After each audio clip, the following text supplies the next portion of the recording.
Hi, my name is Romy Gutman. I'm in the Monday-Wednesday sociology class from 12:30 to 2, and this is my makeup presentation for 2.17 overview and objectives worth 10 points and due 922.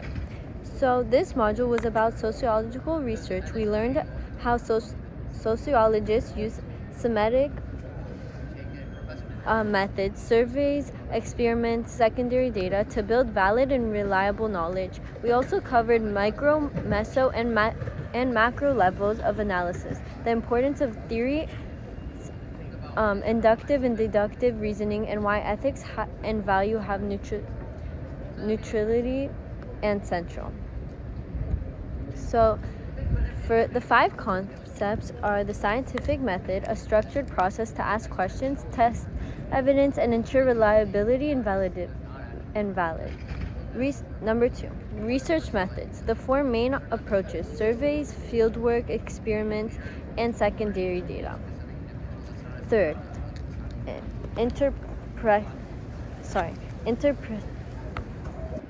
interpretive framework, an in-depth meaning focused approach often used in ethnography, like Goffman's study of street life that I read about.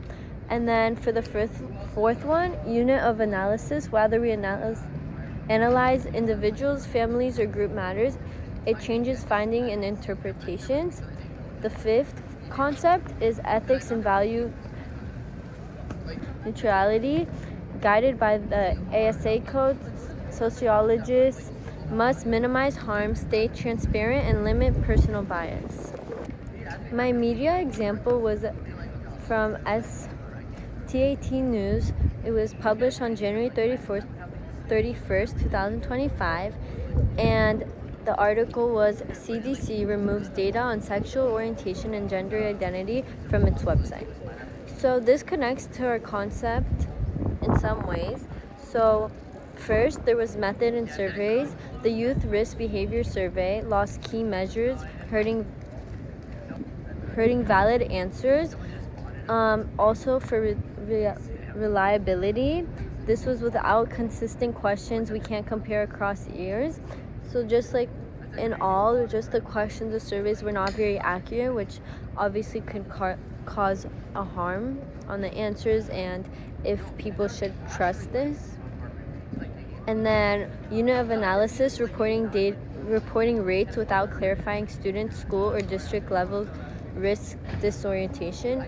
So basically this is saying, like, obviously every school is different, every student is different. If you're 2 years old or if you're 14 years old, depending if you're in elementary school, high school, those are very big things that should be considered, and it could come in effect to the questions and the answers.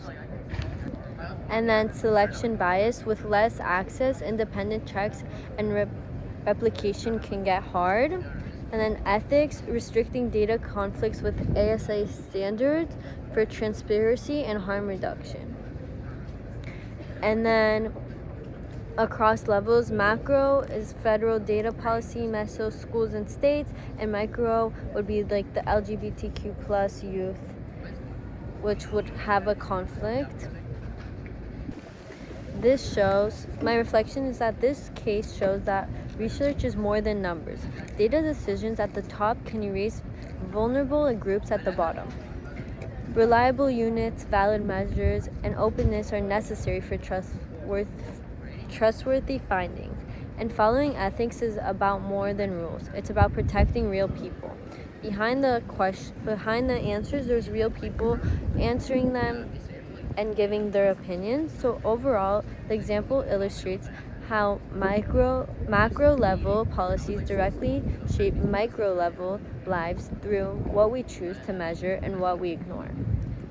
Thank you for watching my video, and I hope you enjoyed it and my presentation as well.